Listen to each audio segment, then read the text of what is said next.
Hello and welcome back to Telebox. For this particular edition I'm going to be reviewing The Last Kingdom on BBC Two, which is on Thursdays at 9 o'clock.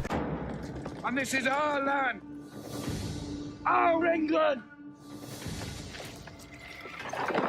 and we shall murder any heathen bastard that tries to take it. When I first saw the series, I obviously just thought that it was BBC Two's way of getting in and trying to push its way into the Game of Thrones genre.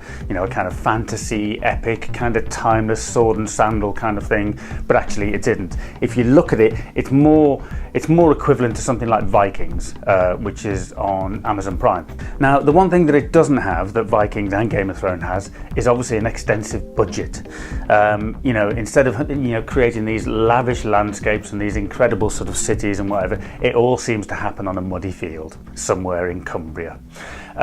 Now it starts out with a plum, with a proper rousing beginning about a young boy that's kind of stolen from the Saxons and stolen by the Vikings and then brought up, and then he becomes a Viking and then goes back, blah blah blah. You need to see it. But effectively, I mean, it had some good names in it. Matthew Macfadyen was in it. I say was, I'll come back to that. And Ian Hart, who seems to have had somewhat of a resurgence recently. Now, going back to Matthew Macfadyen, it seems to be kind of the Sean Bean school of acting, where you kind of sign yourself up for a big series that was going to make lots of noise, and effectively you die within the first season, or as Matthew Macfadyen's case, first episode. But he did die in a particularly spectacular way, as a Viking broadsword went straight through the back of his neck and straight through the front, which I thought was particularly effective. Effectively, it's kind of, sort of the Vikings marauding through sort of, northern England, basically, sort of raping and pillaging and setting fire, but also kind of there's lots of interfights between the Vikings themselves, which is all very entertaining and all very good and very well done, but it does feel as if it's kind of suffering a little bit in the shadow of Games of Thrones and Vikings as well. Now, I can totally understand the BBC wanting to try and create a series like this, because obviously there's a place and there's a time within sort of, non-subscriber television that needs a series such as this. My only feeling was that it just felt as if it was just lacking something. I don't know whether it's particularly sort of script or story.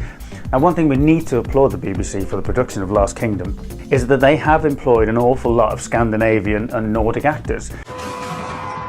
So obviously, if you're watching it and going, "Oh, I think that accent's a bit ropey," no, that accent's actually spot on. It's just that we're not used to it. But in terms of kind of the action and the main focus, it's great. I mean, it does tick all the boxes. But you can't help but look at it and just feel that it just might suffer a little bit because it doesn't have the majesty. It doesn't have the wide open vistas. It doesn't have dragons for a start. Anything but dragons for me.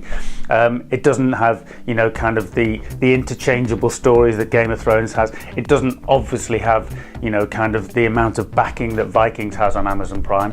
So I suppose in terms of programming itself, I think it's a brave effort. I think it's done well. I think the performances are solid. I think some of the action is good. I think some of the deaths are particularly visceral, which is always good on a Thursday night, because not much else happens on a Thursday night. Well, not in Bolton anyway.